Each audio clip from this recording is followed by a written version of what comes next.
Hello, everyone, and thank you for being here today. We are talking about creating sacred spaces with Feng Shui. And before we go on, you have already heard a little bit about me.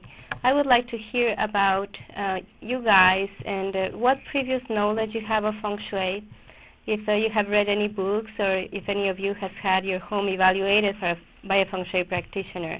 If anybody would like to share that. Has anybody read any books? Yeah, quite a few people. It might be your experience that when you started reading about Feng Shui and became acquainted with a certain author, you believed you had a grasp of the knowledge, and then if you started reading about another author or saw another program on TV from a different school or a different author, you may have found that the information was very varied and at times even contradictory. This was also my situation when I first started studying Feng Shui about 7 or 8 years ago. And I thought to myself, it was probably easier for me to understand the materials I was studying because of my background in architecture. I thought people who did not have this kind of background must really be confused with all the information on Feng Shui that's out there. And I was fortunate in that one of my best friends, who had also been my painting teacher when I was younger, in my 20s, she had become a practitioner of traditional Chinese medicine. And if you are acquainted with things in the East, the Orient is an integrated culture. The same principles that govern Feng Shui are behind their martial arts and their traditional Chinese medicine. I was very surprised when my husband is here taking pictures. And he's been doing martial arts for over 20 years. And I was surprised one day when I picked up a manual on a certain martial art to find that he was studying exactly the same things that I was studying in my pursuit of Feng Shui. This is really interesting because Feng Shui has been around for about 6,000 years. And in those 6,000 years, many schools have developed and many different approaches to this science. I also believe that many superstitious beliefs have gotten entangled with true knowledge of Feng Shui. So the way I approached this was by consulting with my friend, who is a practitioner of traditional Chinese medicine, and asking her, of these principles that I'm learning about in Feng Shui, what would you actually use when you are treating a person?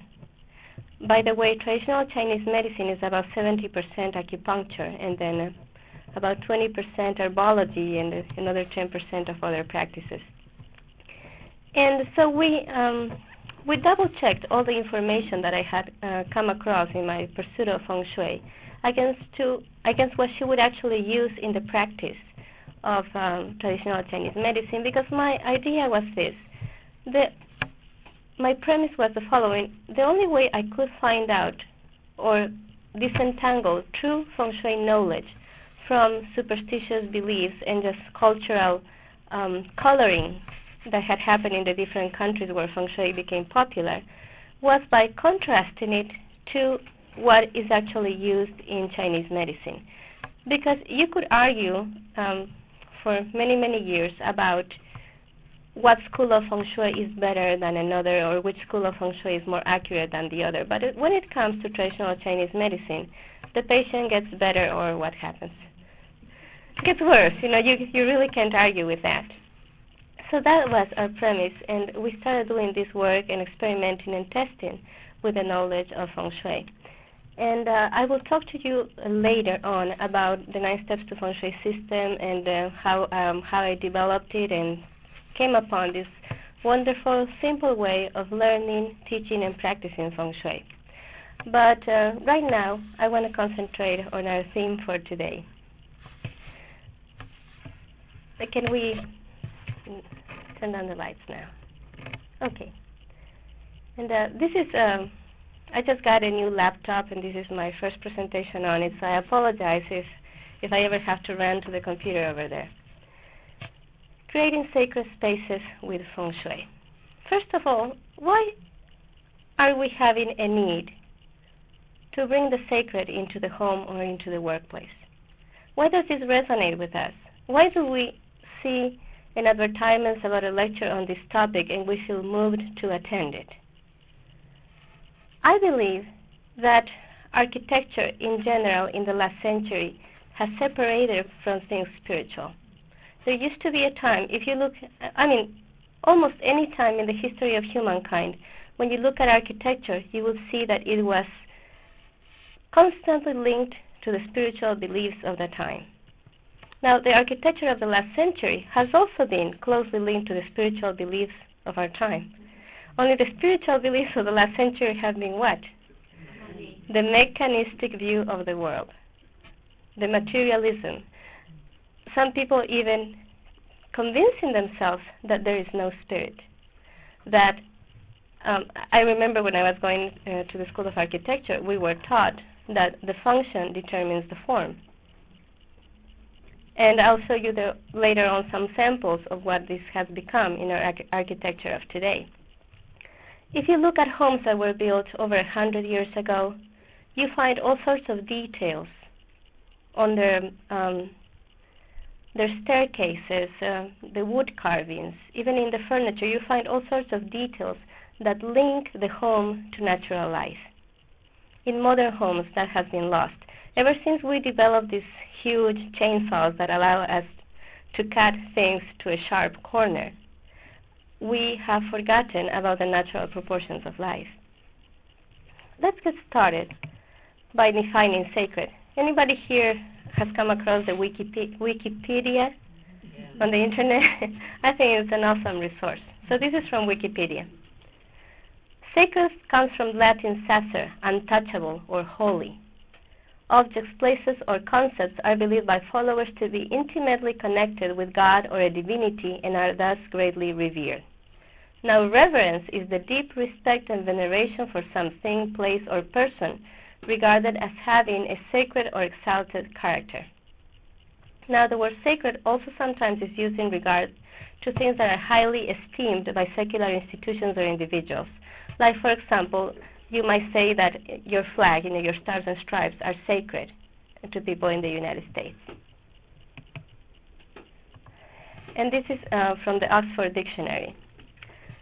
And we're going to go through each of these meanings and talk a little bit more about them.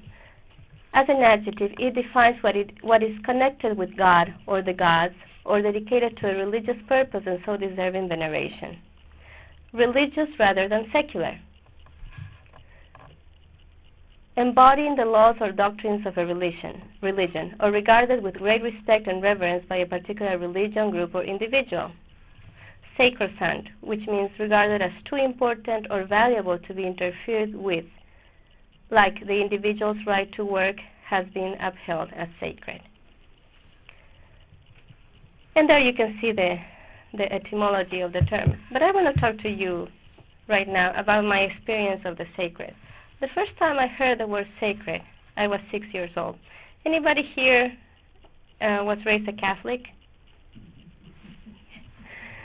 When I was 6 years old, the nuns took us to the chapel in the Catholic school, and they told us that we had to walk on our tiptoes because this place was sacred, and we had to be quiet.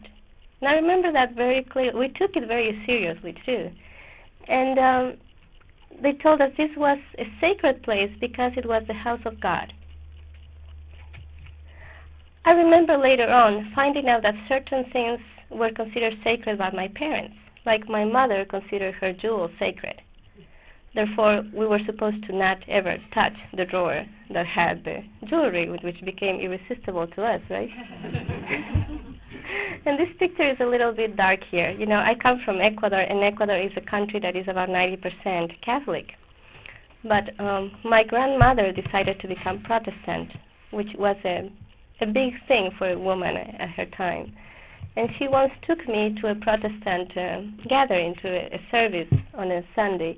And this church was just getting started, and they had rented an apartment, and they were having the services in the living room of this apartment.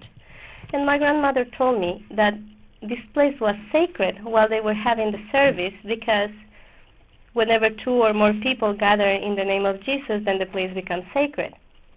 So what I gathered from that was that people made a place sacred. Just the fact that people agreed that something was sacred made it sacred.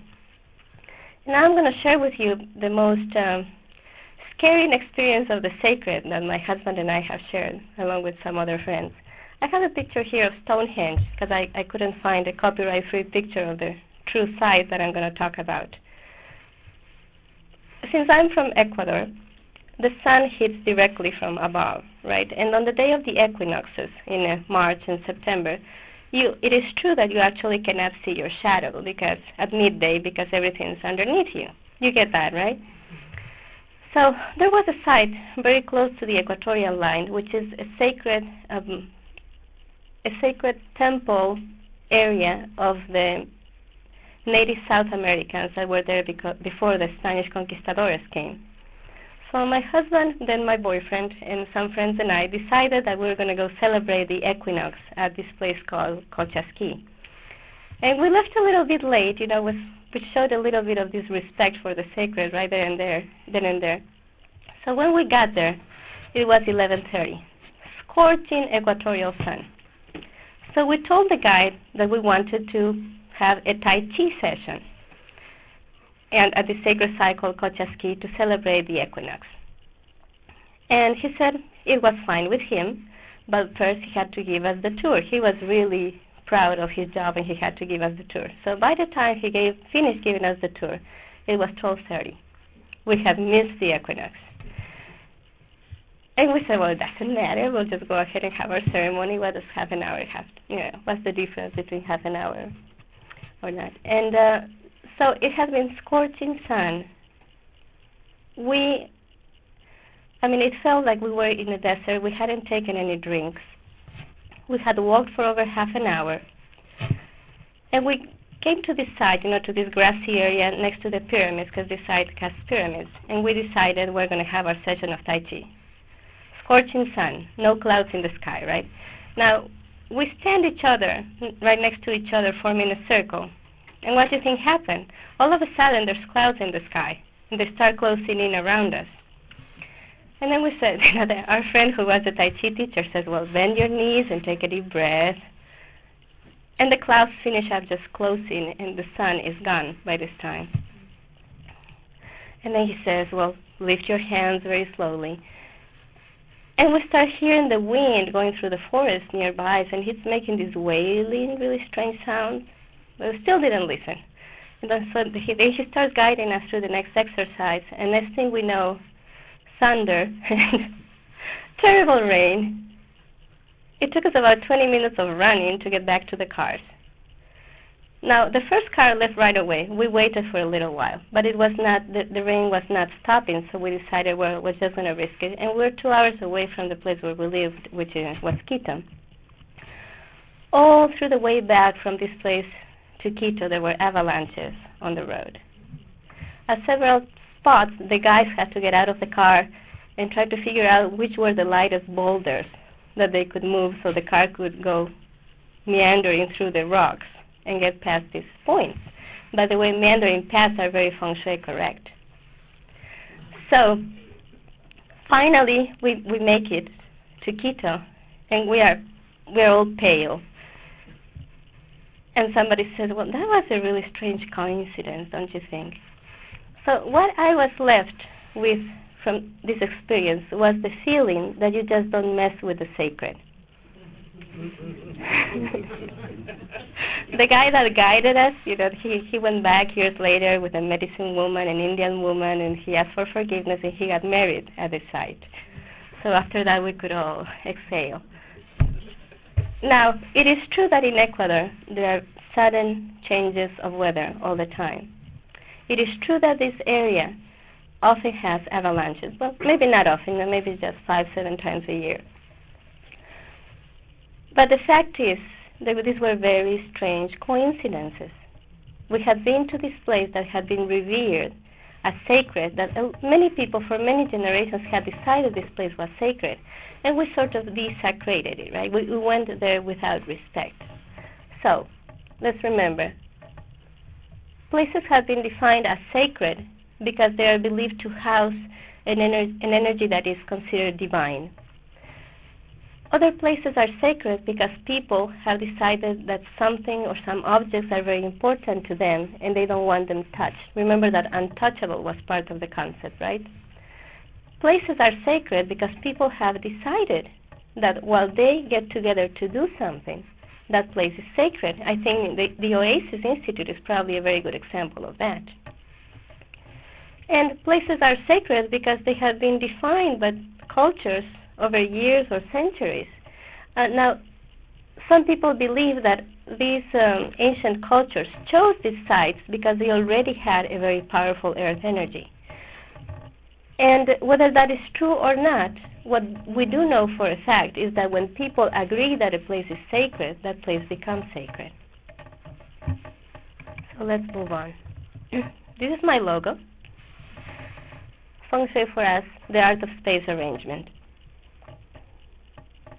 Moving on.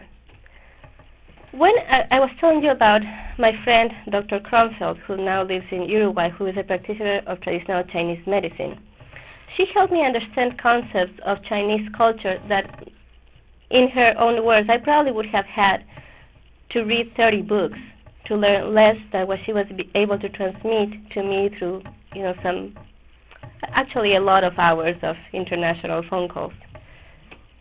A lot of expense there, but what a gift to receive. The natural order of the universe.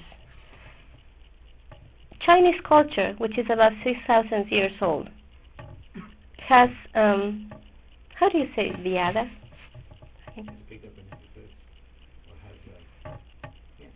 Well, has picked up an impetus over our Western culture. How old is the United States? 200 years, that's the official age of the United States. But if you're going to consider the United States actually started when the first pioneers came to this part of the country, you could say 400 or so years, right? Now compare that to 6,000. Now just take a look at the contributions that the United States has made to the world in technology, in medicine, and in spirituality. Just think about that. Now multiply that by how many times you would have to multiply it to make that into 6,000. This is the contribution that the Chinese culture has given to humanity. So the Chinese masters figured out a long time ago how the universe is designed, what are the laws that the universe responds to, and they also figured out that people do much better when they obey those laws than when they try to rebel against those laws. Not sometimes in the Western culture we have been raised with these individualistic, rebellious ideas. Sometimes we don't take well to the idea of obeying. But nobody has to obey gravity, right? No, it's there. It's not a choice. It's just the design of the universe. It's not something for us to agree with or to be in a disagreement with. It's just the way things have been designed. Now, one thing that I find very peculiar is that in texts that are 4,000 and 5,000 years old, the Chinese already talked about 9 planets around the sun. Can you believe that? By the way, they did consider Pluto a planet, which our scientists are doubtful of that. But the Chinese also knew the colors. Now, there's some planets that you can see in a good night without city lights, that you can see and you can see the color. But the planets that are farther away, we cannot see the color. However, the Chinese masters knew these colors. That's a mystery to us, trying to figure out how they knew all these things. But in any case, the first principle of traditional Chinese thought, and by the way, when my friend was teaching me about these concepts, she was not doing it in a particular order. But as we advanced, I noticed that these principles were associated with the numbers and an importance in numbers. And also that those numbers suggested a hierarchy of what was more important and what was less important in the practice of Feng Shui. So the first principle is the principle of Tao. Now, what do you see there? Almost nothing, and that was the purpose. There was only Tao before anything existed, an obscure and undefinable power It is from this power that the universe, the great Tai Chi, was created. Now, in Oriental philosophy, the Tao is not an equivalent of God. But you could say that it is an equivalent of the power of God. But it's still obscure and it's still undefinable. But from the Tao surged the universe. Now, this sign that you guys know as the, how do you know it usually? How do you call it? The yin-yang. That's actually the great Tai Chi. And the great Tai Chi is an equivalent term for the universe. Okay? So, as soon as the universe was created, it separated into two forces that are opposed and complementary. And these two forces are constantly moving towards each other and attracting each other, and that attraction of magnetism generates movement. Now, in Chinese culture, movement is equivalent to life. And according to them, life is expressed in three levels: the heavens, the earth, and humankind. Now, imagine that the ceiling is heaven, and the floor is earth.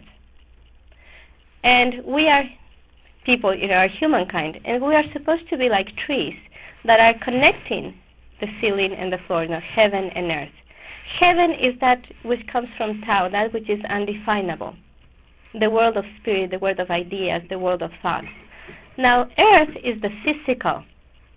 But remember that to the Chinese, movement is very important, so it's not static. The physical is not considered to be static. It's considered to be in constant movement, and that is why when the Chinese talk about earth, they talk about action in the earth plane.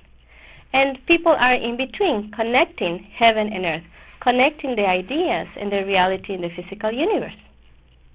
So our function as human beings is to gather these ideas from heaven, get motivated through emotions, which are the closest to our nature, and with those thoughts and those emotions, make realities in the physical universe. And then there's rhythm. Life has a rhythm, right? You have every day has a rhythm, every year has a rhythm. The movement of life from yin to yang and back generated rhythm, the patterns of nature, which in turn created the seasons. The moments of the day, which would be the dawn, right? Dawn, midday, sunset, and night. In your breathing, you also have this rhythm. Your heartbeat has this rhythm that works with the number 4.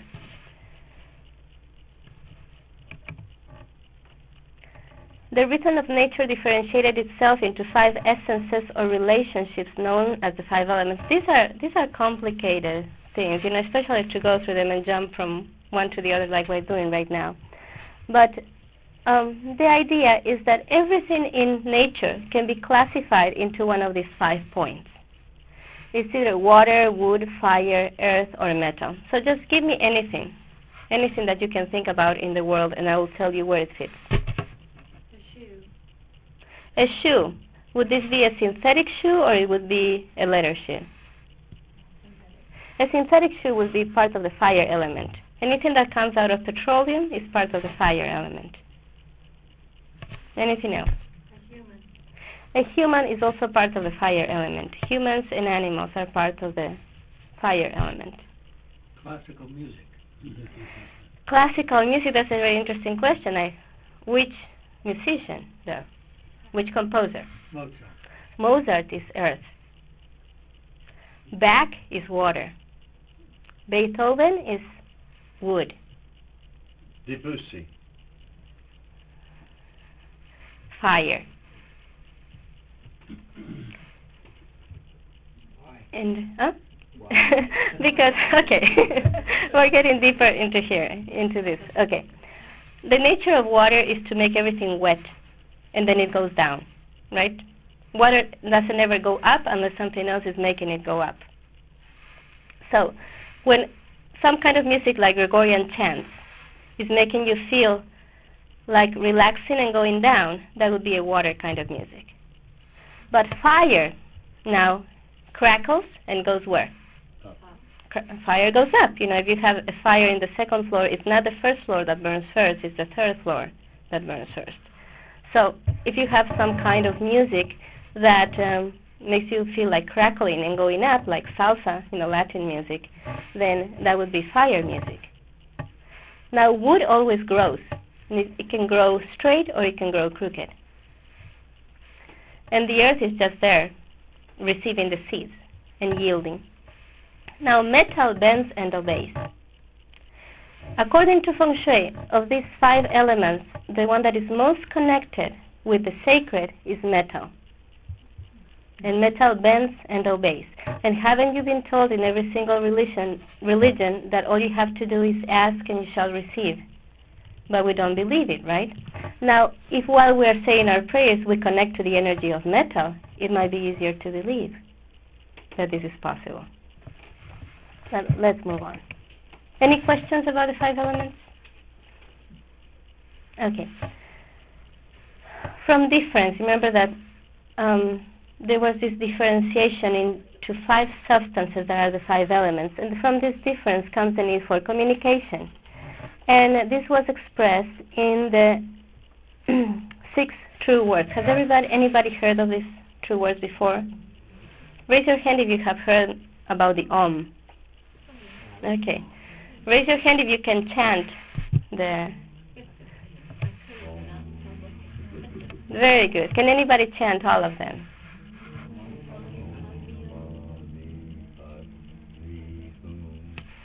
What you just did is the drone way of chanting these words.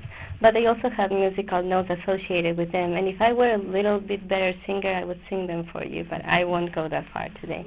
Because you just met me. Next time I might. Yes? How come there's no the letter R is not in any of those words?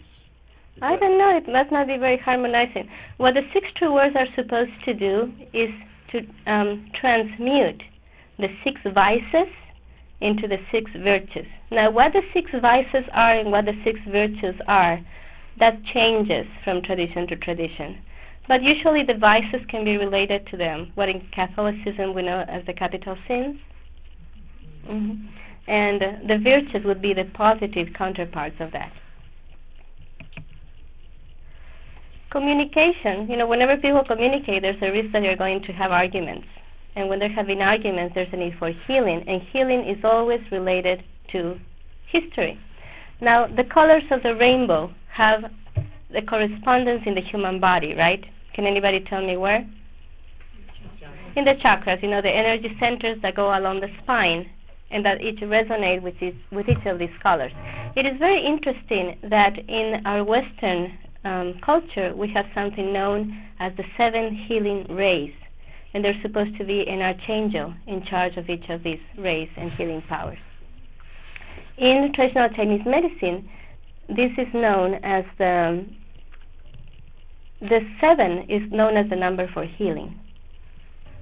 What is the number 7 known for in our Judeo-Christian tradition? It's actually the number of man. Yeah. As a result of healing, creation started to organize around 8 wonderful channels. Now, the 8 wonderful channels are 8 pathways of energy that a traditional Chinese doctor would use in acupuncture. And these are combinations of yin and yang, organizing the 3 levels of reality. So you see here 8 arrangements of 3 letters, right? And not letters, 3 lines. Some lines are solid and some lines are split. Now, the solid line is the yang energy, the strong, indivisible energy. The lines that are split represent the feminine energy or the earth energy, which is the energy of yielding. Now, if you combine these in groups of 3s, you can't do more than 8. These are all the combinations. Now, you can think about these as keys. When you're playing the piano, how many notes do you have in your piano?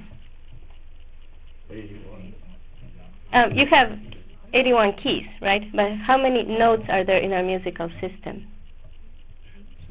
7.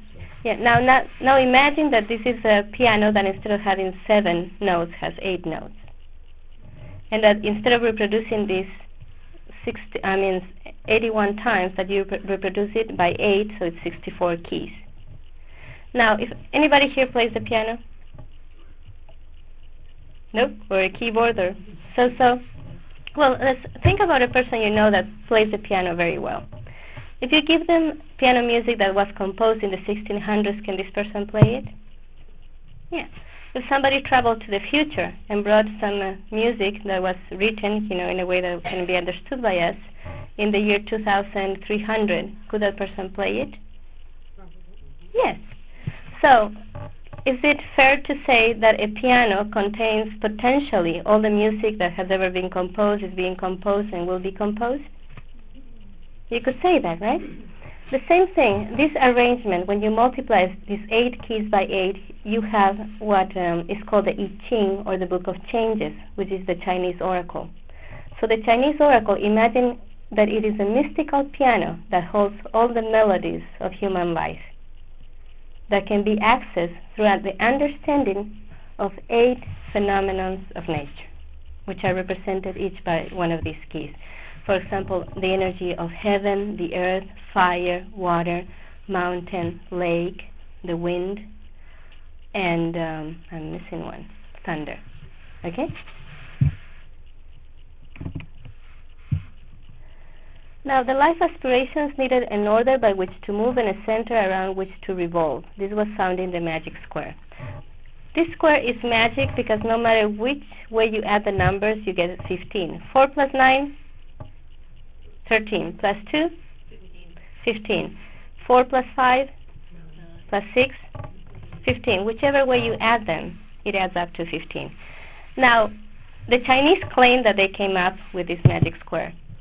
We know that that is not true because in our Western, Middle Eastern and Western society, we have 5 magic squares. One with 2 by 2, 3 by 3, 4 by 4. And they all have these mathematical qualities that whichever way you add them, they produce always the same number.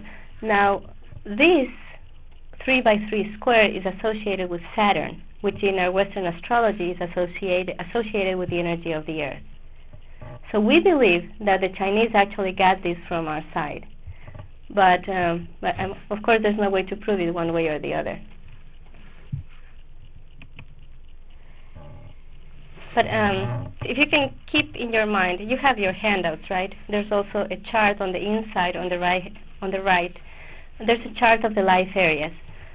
So many, many years ago, the Chinese masters already figured out what were the areas of life that people needed to tend to be happy, healthy, prosperous, and free. By the way, it seems that in our Western culture, there is a lot of going back and forth about the battle of good and evil, right? And, yes? No, I'm sorry, but I have business cards that also have the chart. So who's missing handouts? I will give you my cards, and if you send me an email, I can send you the PDF with the handouts. Okay? I had a printing problem this morning. I'm sorry that I don't have enough for everybody.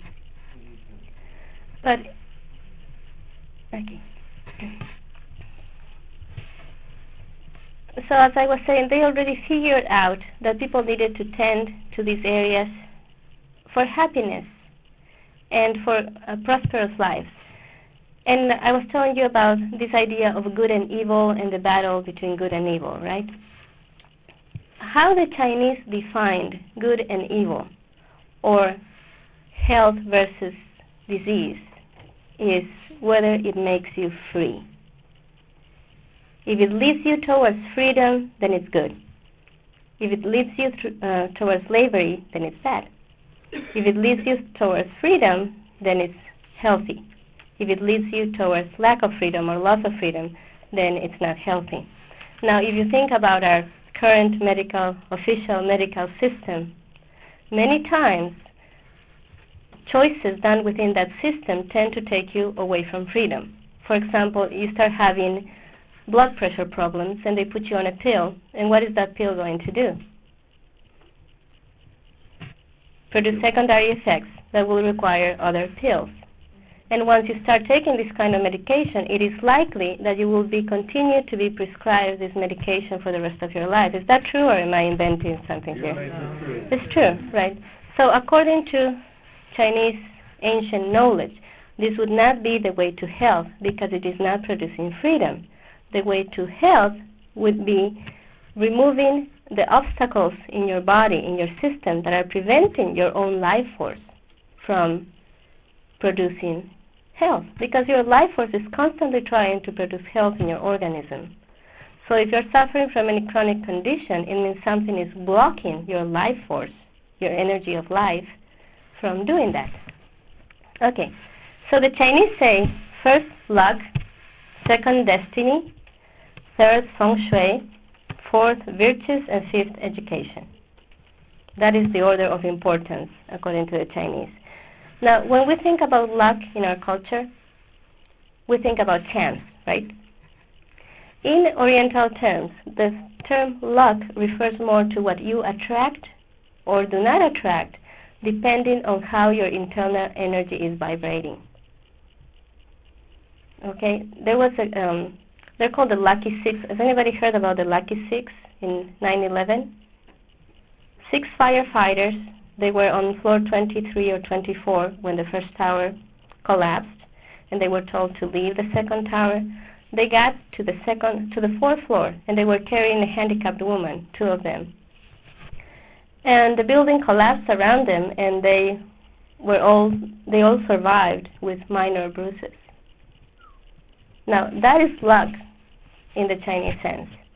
There was something in their internal energy that even when the world was literally collapsing around them, they were spared. So luck in Chinese terms is not chance. Is the reflection of the universe, depending on what our internal energy is doing. Karma is different. Karma is the law of cause and effect. What goes around comes around.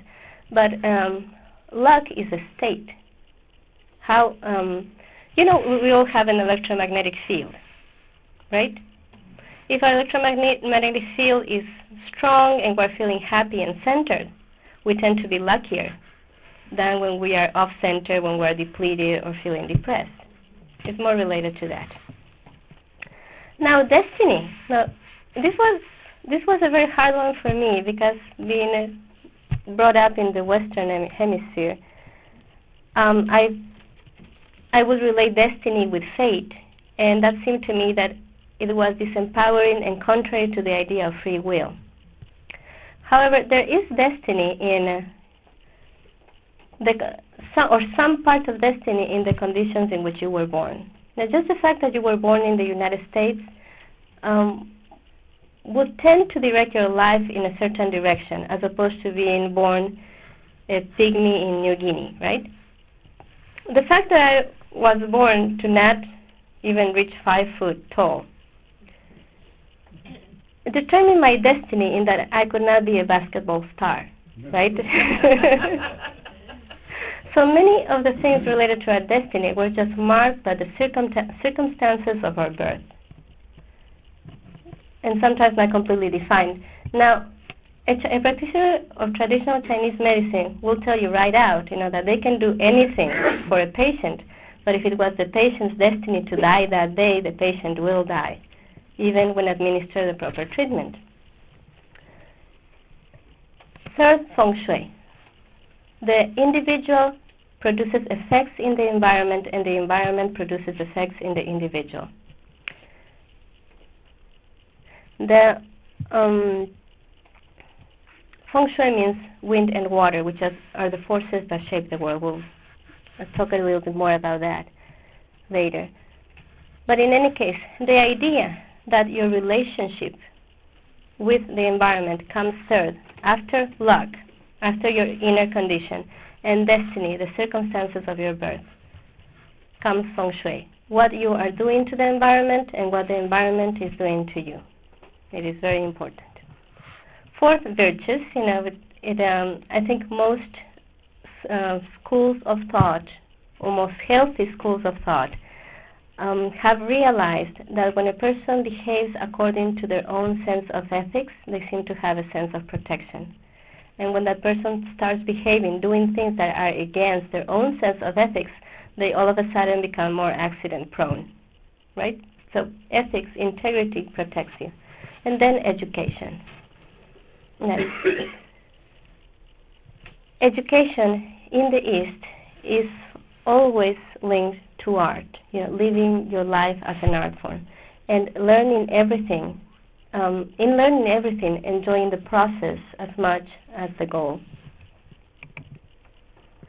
So Feng Shui means wind and water. Imagine that you are in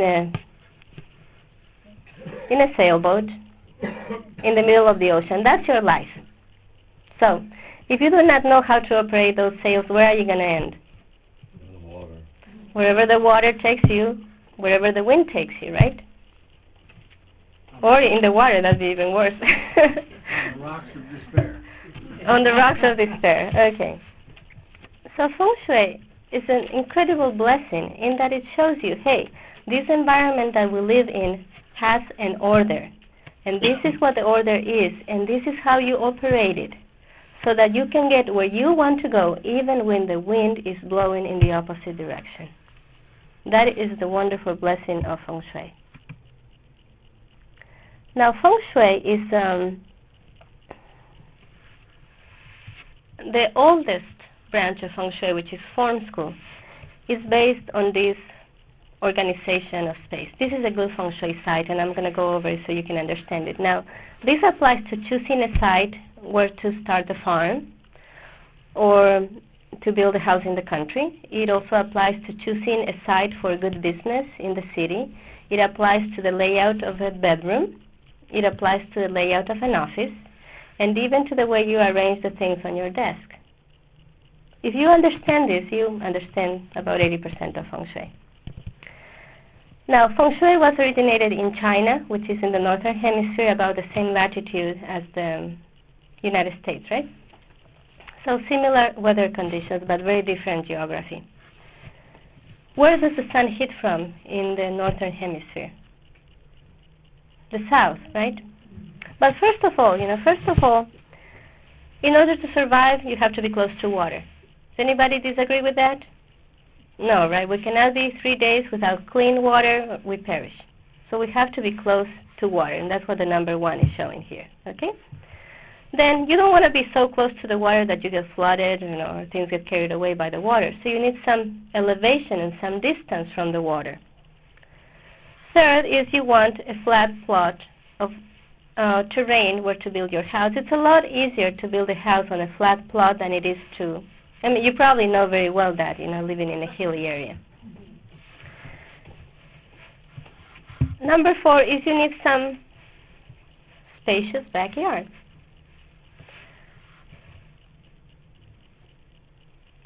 Then you also need some open area on the sides of your home, which is denoted by the number 5 here. So you can see this is the bird's eye view, this is the front view, and this is the side view, right? And this shows you the symbology of the animals, and I'll get into that later. So,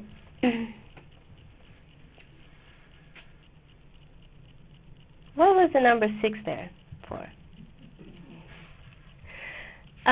Okay, the number 2 indicated some distance from the water, and the number 6 some elevation from the water. Okay, that's why that's there.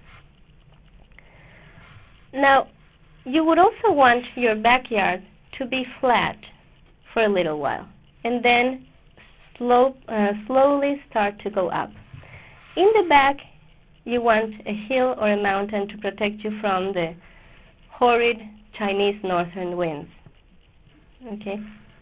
You also have very cold northern winds in the United States, so that would also apply here. Now, on the sides of the site, you want smaller hills to give you that added sense of protection. And across from the river or the body of water, except if it's an ocean, but if it's not an ocean, if it's a lake or a river or a pond, then you want something that is lower than you, so that it doesn't cover the sun. Any questions here? Do you get the idea? So this was symbolized by these sacred animals. The black turtle of the north, the green dragon, the white tiger, the red phoenix, and some texts have this, some don't, the water snake. Okay? So when you are designing an altar or a sacred place in your home, you would also apply this model. Now, the 9 steps to Feng Shui are designed to give you security, harmony, and power.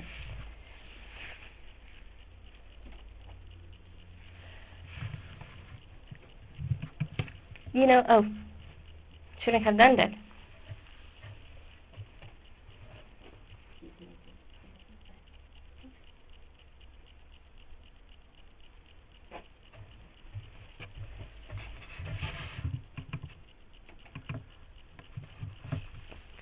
There are 2 parts of your nervous system, and my husband's going to have to help me here because I always confuse them. So the sympathetic nervous system is the fight or flight mechanism, right? Okay, got it right for once. And the parasympathetic nervous system is the one that takes care of healing and growth. Now, the thing with these 2 parts of the nervous system is that they cannot work at the same time. Okay? So, if you are living your life in constant fear, you will not heal and grow. Now, you may be living your life in fear and not notice it, because your unconscious mind is perceiving things in the environment that could be dangerous to you. They did some studies, and they figure out that every 20 seconds at the most, your eyes do a scanning of the room, looking for what? Danger. The leopard in the tree. Okay? Now, you're not doing this consciously, you're doing it unconsciously. If your unconscious mind perceives a threat, it doesn't send a message to your brain and says, hey, possible danger here, might be a leopard, you're dead, right? It bypasses your thought mechanism.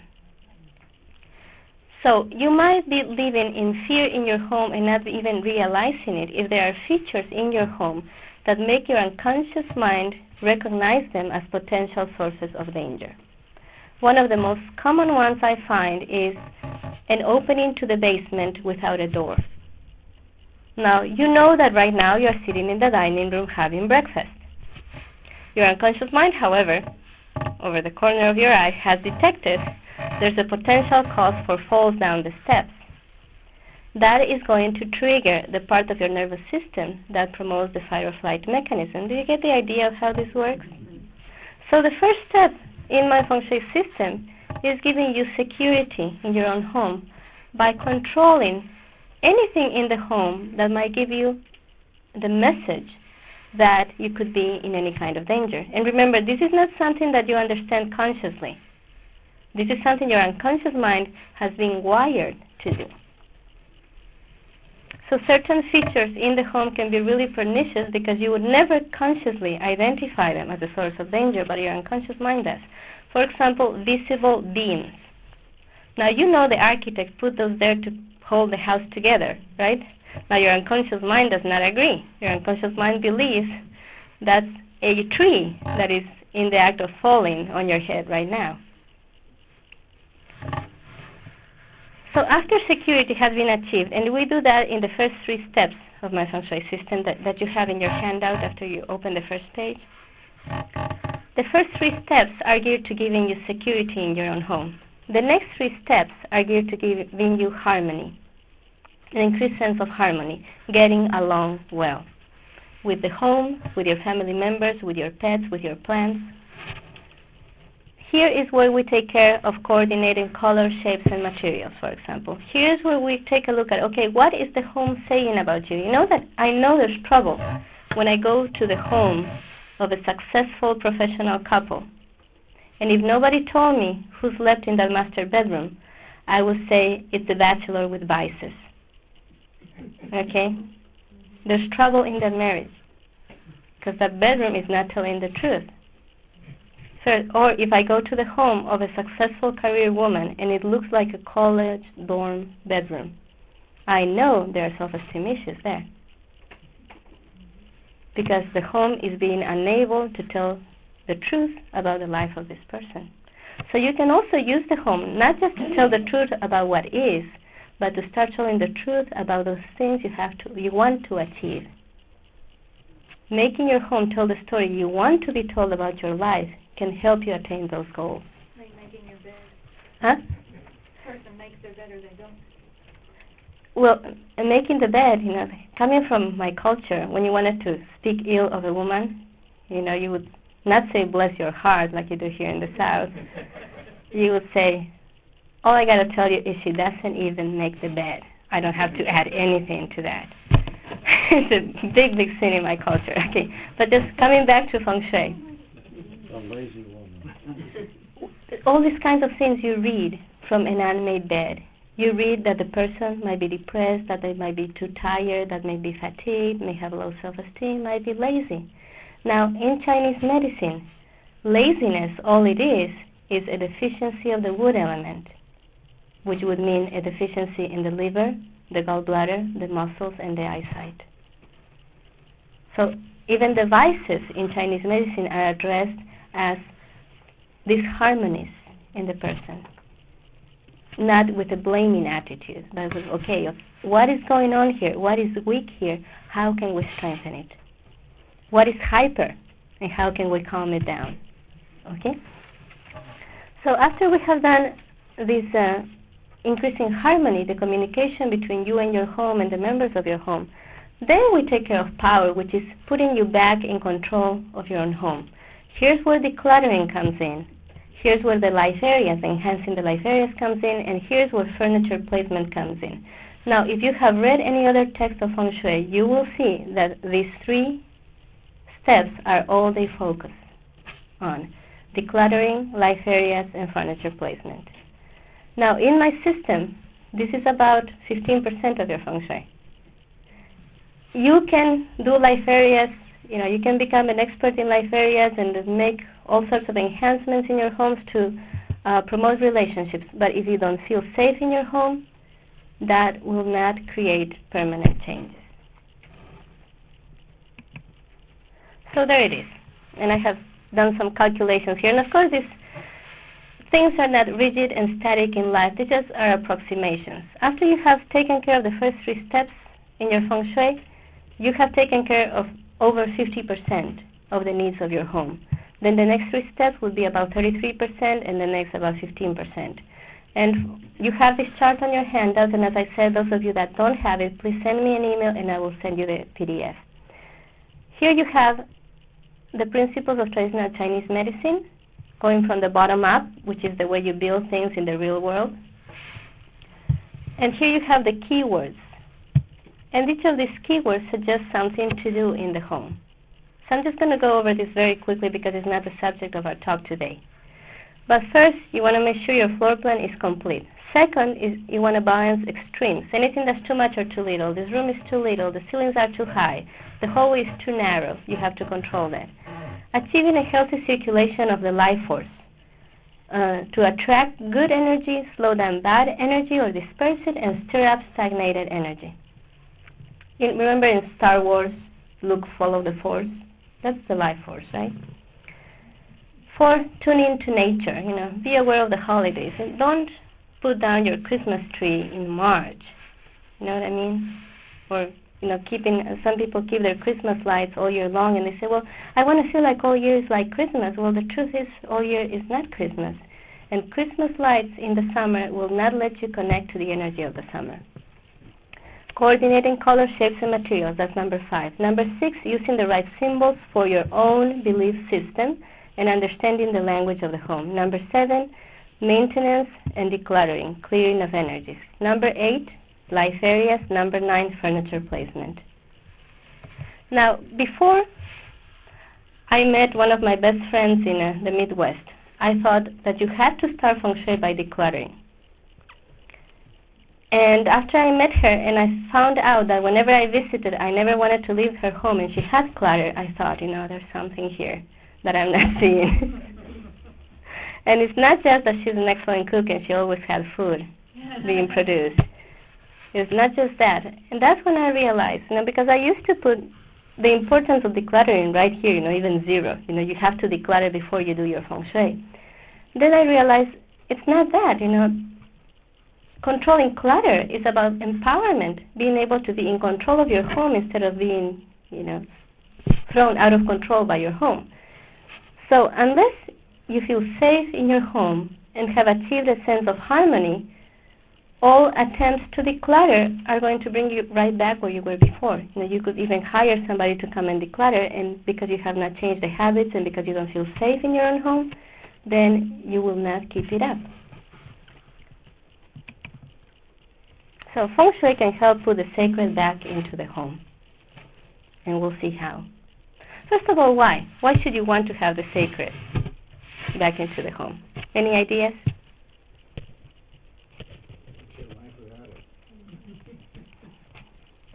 You're not allowed to. Oh, no. What's your life without it? Somebody else. Does it feel good?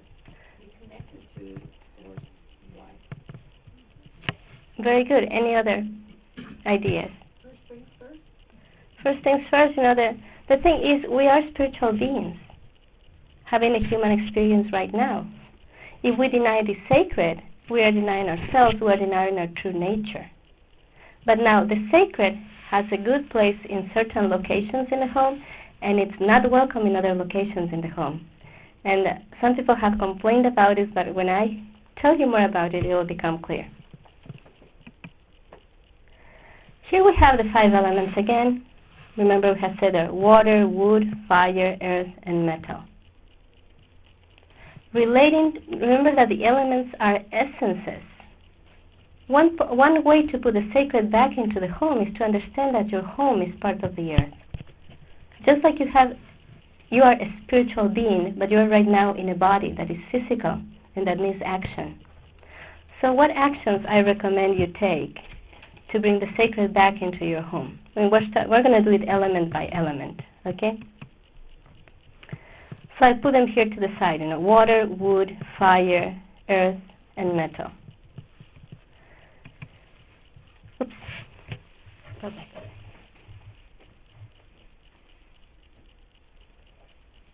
Oh, wrong.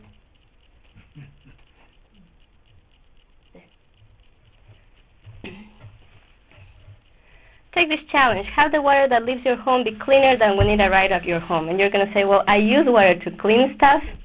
What are you talking about, right? The level of pollution of water in the United States is just unbelievable. My mother-in-law lives 6 months of the year in the United States and 6 months in Ecuador. While she's in the United States, her hair falls off. When she goes back to Ecuador, her hair is restored.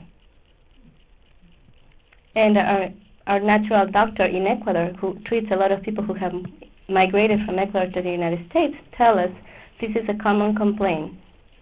And he believes it to be in the water. And I have done some research, and in some places of the United States, there are substances in the water that this would be one of the symptoms they would produce. Yes? In Ecuador, do they not put fluorides and chlorine in the water? They just put chloride. Now, the water in Ecuador, one thing, it has become popular in the United States to drink distilled water because you're thinking, well, this pure water is good.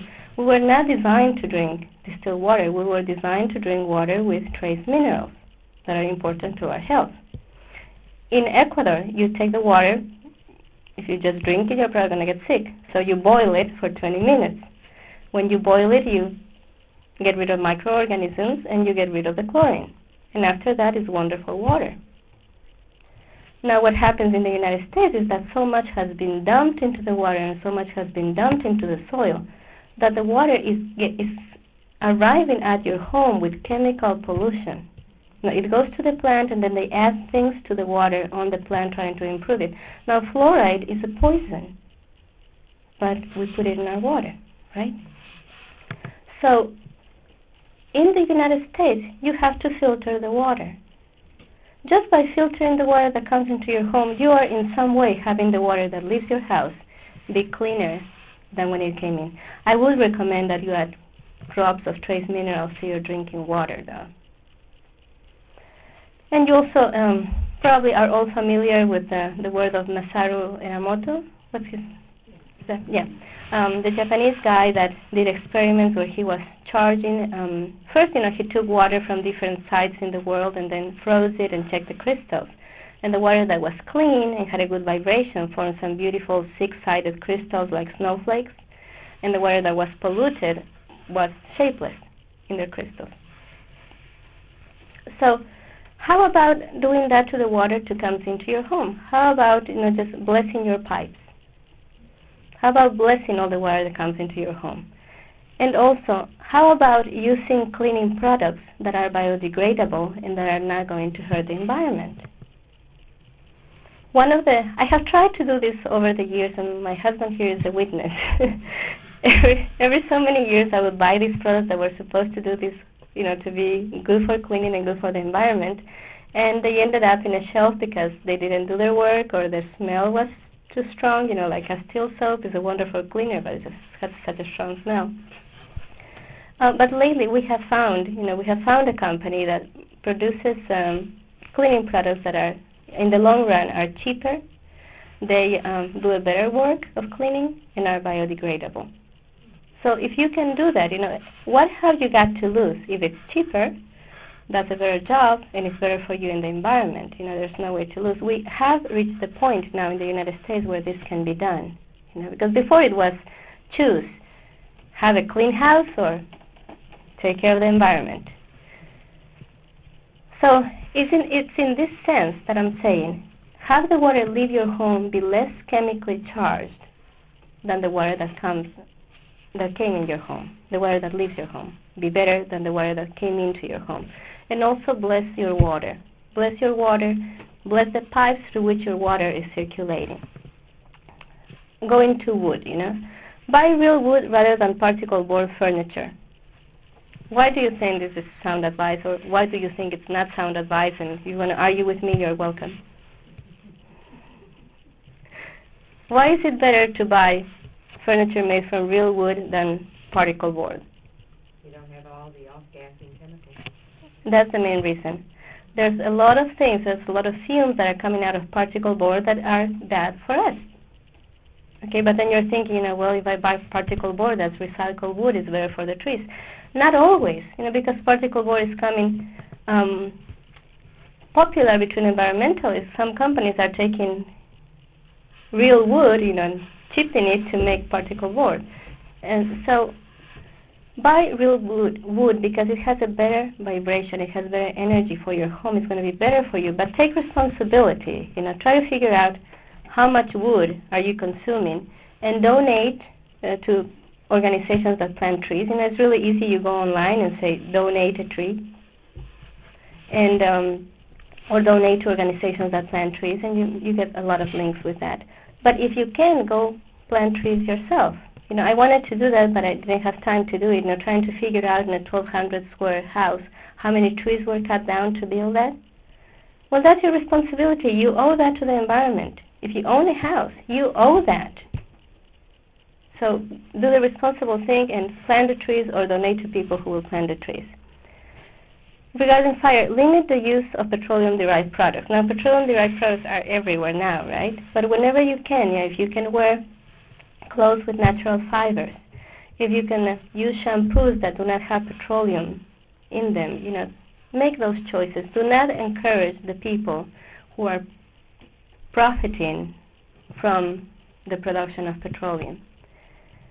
And for earth, the best thing you can do for the earth is eat organic. Now, many architects, environmentalists, and people in many fields are recommending that you have at least one edible plant at home.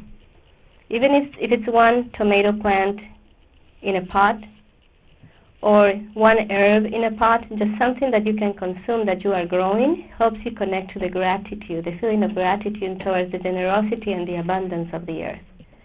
And, I lately decided to go organic all the way after I went to a presentation where I thought that if you're going to compare an organic zucchini to a regular store zucchini, that maybe the organic zucchini was like 8 times more nutritious than the regular zucchini, but it was 4 times as expensive, and I thought, well, I'm just going to get a regular zucchini. But recently I learned it's more like 80 times, 200 times.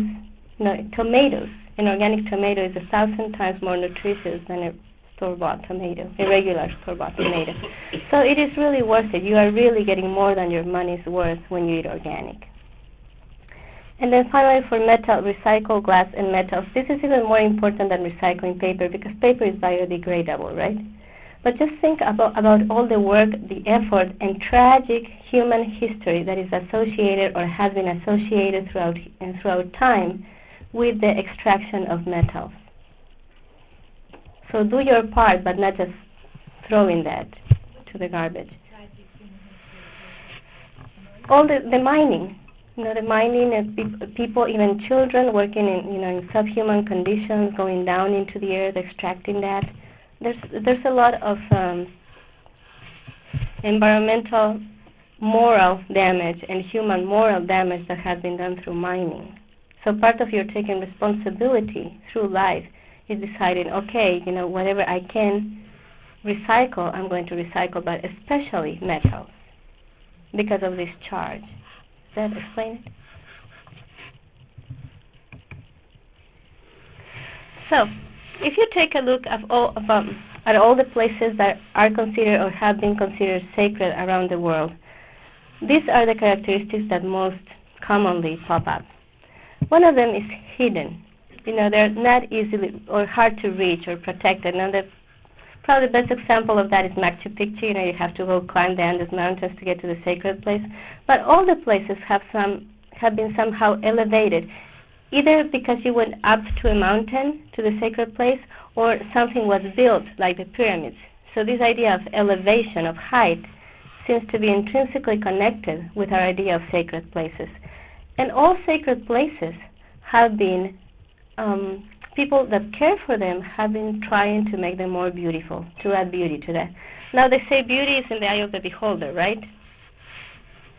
And much of our ideas of beauty are manipulated. But when studies have been made around the world, they find that 90% of people agree on what is beautiful and what is not. So, these photos are a little bit dark, and I apologize for that. Now, but of these two, raise your hand if you think this one is more beautiful than this one. Nobody, right?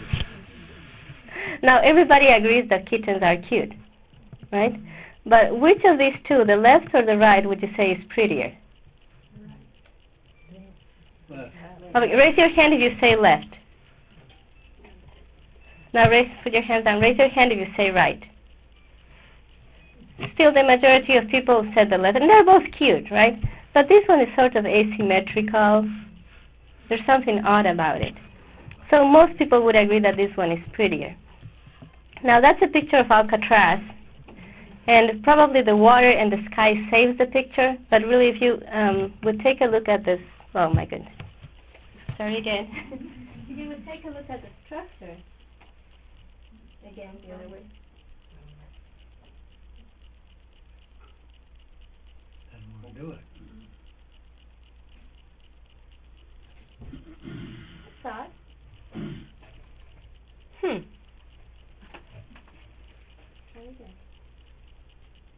You know what? My mouse is where it shouldn't be. Let's try it. Oops. No. Not going to let you do it. Yeah. Okay. Yeah. Now it keeps going. My goodness. It has a mind of its own. Okay. So now most people in the world agree that roses are pretty. If you compare the Taj Mahal up there with this building by a famous modern architect, now most people would say that which one is prettier? The Taj Mahal, right? Now, I put a picture of Marilyn and the Mona Lisa there because who here truly, from the bottom of your heart, believes that the Mona Lisa is a beautiful thing? One person, okay, not two. We have been taught, through art history that this is a beautiful work of art, but I think most people do not agree with that. Now, most people in the Western world would agree that Marilyn was a beautiful woman. Now, we don't know that that will be true for an Aborigine in Australia. They might not think that, they might find her too pale. But the point that I'm trying to make here is that if most people agree on what is beautiful and what is not, it's because there must be some intrinsic order to beauty. something that we recognize, that we might not be able to define, but we do recognize it. Again, that other page is not wanting to cooperate.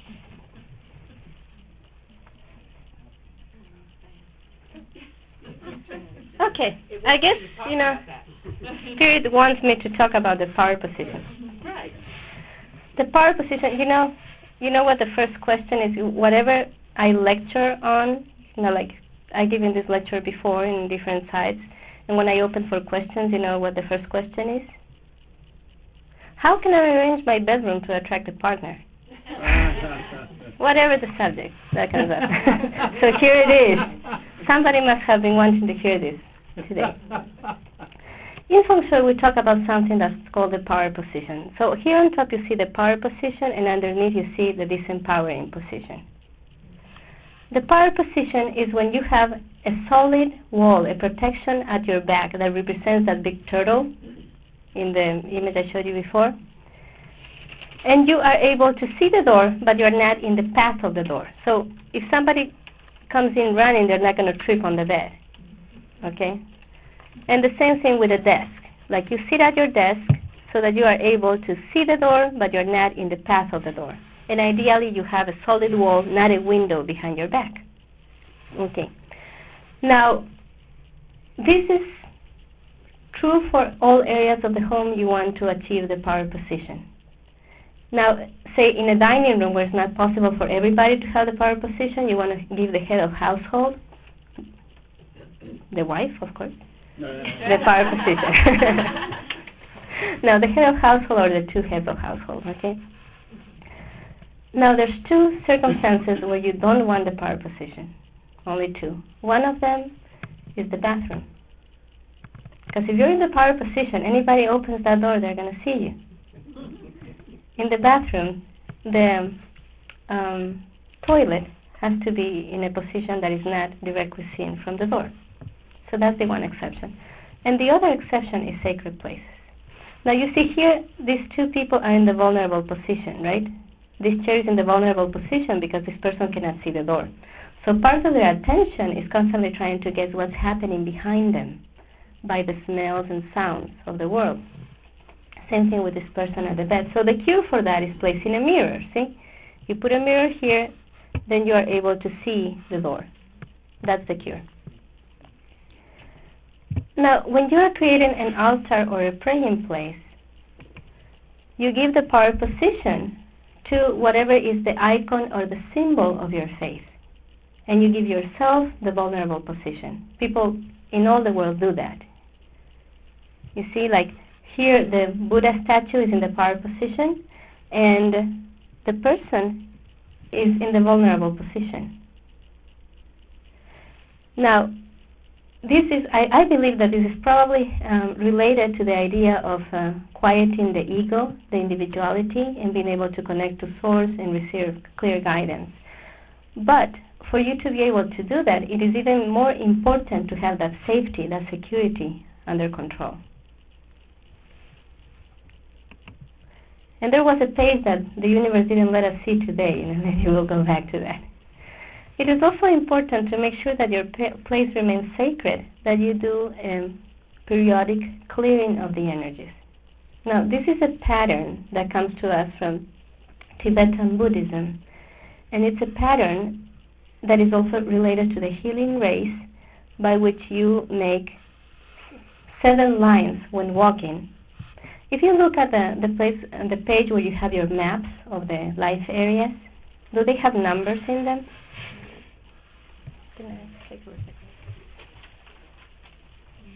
Yes. They have numbers, so this might seem complicated, but all you are doing is you're following the numbers, from 3 to 4, through 5 to 6, 7, 8, 9, and 1 and 2.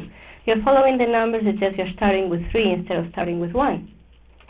And in each of these places, you either clap 3 times, ring a Tibetan bell, or hit a gong, just produce something that has a strong sound. Do something that has a strong sound. And this is a clearing and blessing path that you can do. But even if you don't know the path, just walking around your house with a bell in your hand and producing this very penetrating sound and while at the same time burning some incense or having some source of very astringent aroma, something that the kind of aroma that feels like it goes right to your brain. That is the kind of aroma that will clear the energy in a space. Now, remember I was showing you before the trigrams when we're talking about about law number 8. This is how the trigrams are arranged, and each one of these is related to the life area. Now you see there are two different ways to arrange them, and the reason I included this in this presentation was just to show you something of how this relates to traditional Chinese medicine and the body. In most texts, they will tell you that the former heaven sequence is something that was used a long, long time ago. That's why it is former, right? And then the later heaven sequence came much later, because they found out that this was better than the previous one. And there may be some truth to that, but the way this is used today in traditional Chinese medicine is the later heaven sequence is used for whatever happened after your conception as a human being. And the former heaven sequence is to deal with issues that generated before your conception. And this is used in Chinese medicine with true effect. I just wanted to share that with you. And for those of you that have become acquainted with Compass School arranges the life areas according to the directions, whereas Form School arranges the life areas with what is called lining up the door with the water line. This is a complicated concept, but I just didn't want you to go home without at least having touched on this, how is what I'm doing different to what other practitioners may be doing that go by the directions. We use what is called the compass of the heart, lining up the trigram that corresponds to water to the water line as represented by the street, which is a yin point. And then everything arranges in relation to that. This is just an example of how the life areas apply in the home. The map that you have in your handouts, how you can superimpose that on a floor plan. So here you have the main floor of the home, and this is the second floor. This is, by the way, in virtually perfect Feng Shui home. This is, remember that I was telling you about that friend that had this beautiful home, but she had clutter, and you never wanted to leave? It was basically because the structure is so Feng Shui correct. So say whatever you do in the bottom area and you map out your life areas, just projects to the top floor. Even if the top floor is not complete, you just do a projection. Okay? Here we go. Click to exit presentation. Okay, let's see if we can find that page that was eluding us.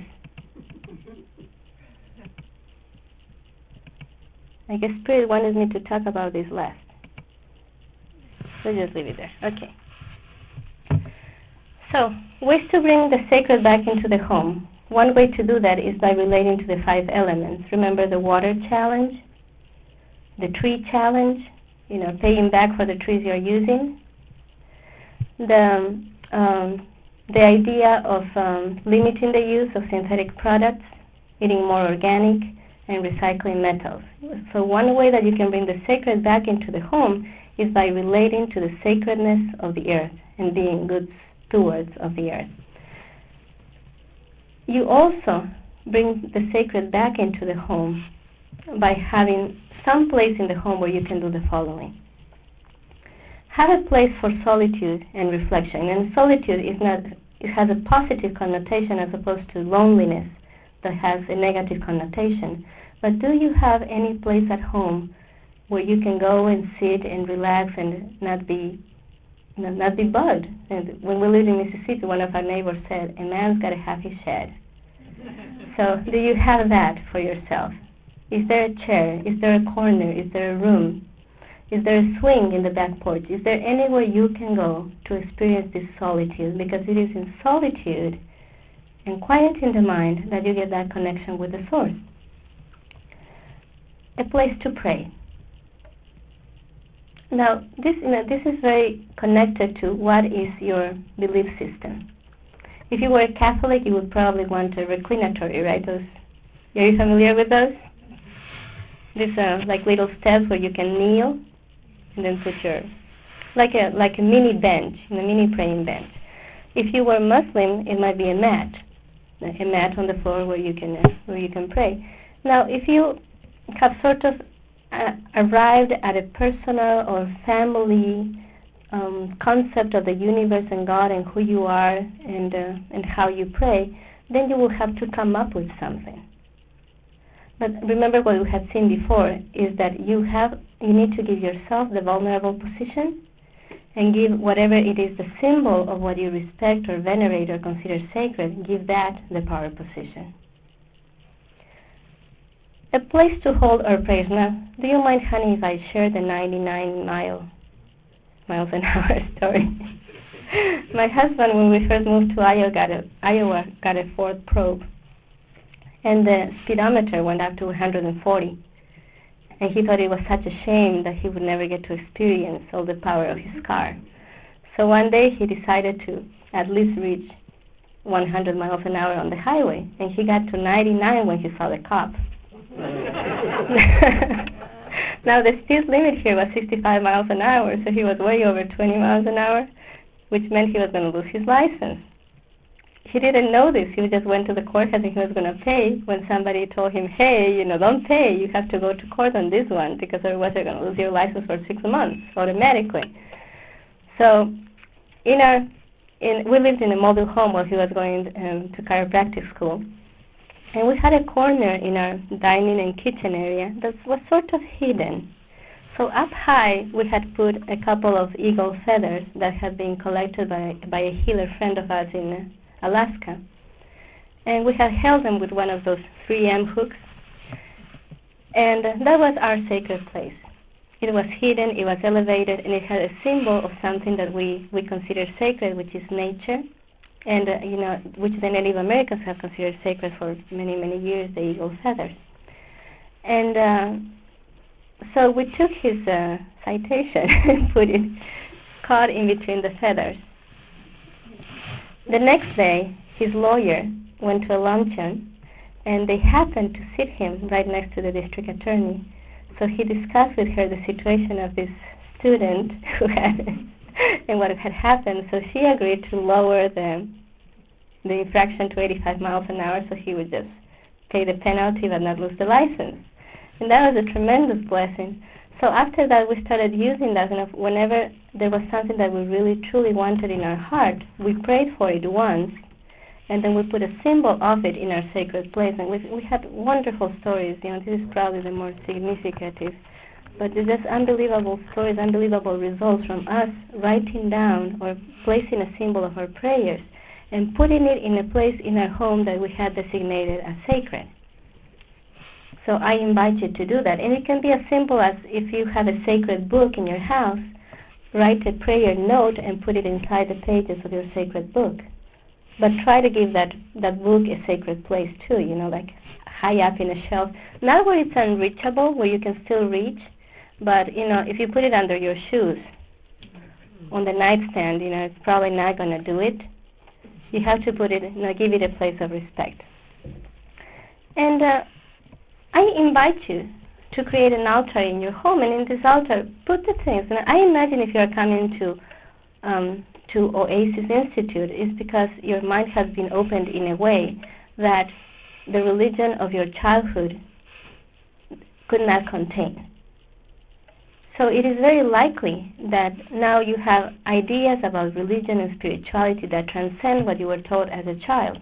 So I invite you to create an altar in your home with elements that represent what you value. If you value nature, things of nature. If you value Eastern spirituality, icons of Eastern spirituality. But always use what resonates with you and your own belief systems. For example, if I meet a person that is a recovering Catholic who is now exploring Buddhism, and they want to put a statue of a Buddha in their altar, that is going to be probably empowering for them. But if I meet a person that is if I meet a person that is a practicing Catholic, having a Buddha image is probably not going to be the best thing for them, because in the religion this is a sin. You see, so always use things that have to do with your belief system and that you respect and that resonate with you. And I think with that we're done, and we're back on the microphone. And with that we're open for questions, and I thank you all for coming over. Let's give us a spiritual background.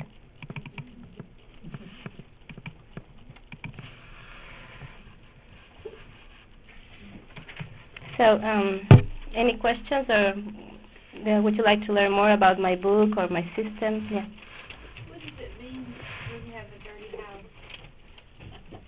Is that cobwebs or dust? Well, there's always things feel more or less sacred to us depending on the proportion of life that resides there. So there are certain symbols of when people have vacated a space. It gets dusty, it gets cobwebs, right? So if we let our place start looking like that, then it's giving out a message that we don't care or that nobody lives there. And that lack of life starts affecting us in the long run. But it could mean so many things. It could mean that there's a lack of self-esteem. But sometimes people will go through what I call like dirty periods, when they're going through some big transition, when they're trying to reinvent themselves, when the way that they have perceived themselves, their homes and their lives does not suit them anymore. They might go through a temporary period of messiness. And declaring is big on Feng Shui. But right now in the United States, there's a movement called Embrace Your Mess. But you have to take it with a grain of salt. You can't get into a situation of perfectionism where you start judging yourself and feeling bad about yourself because your home is not meeting your standards. And your standards may not be realistic. Maybe if you are working full time and a single mom, and you are comparing yourself to a grandmother who kept the house, with a husband that was a good provider, and she did nothing else, that might be an unfair comparison to yourself. But I forgot to include that usually sacred places are very clean. First you said vacated